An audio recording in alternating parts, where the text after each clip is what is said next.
মামু, এই যে এত উপরে উঠেছো, যে রিস্ক নিয়েছো, রিস্কটা নেওয়া কি উচিত হয়েছে? দেখা যাচ্ছে না তো তোমার। আরে সর্বনাশ!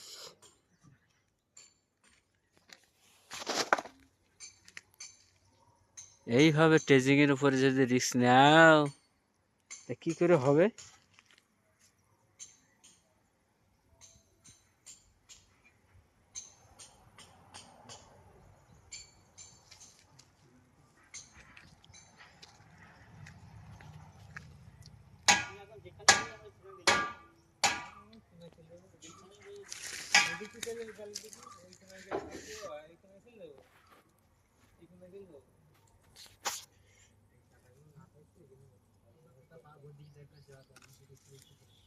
টাটা না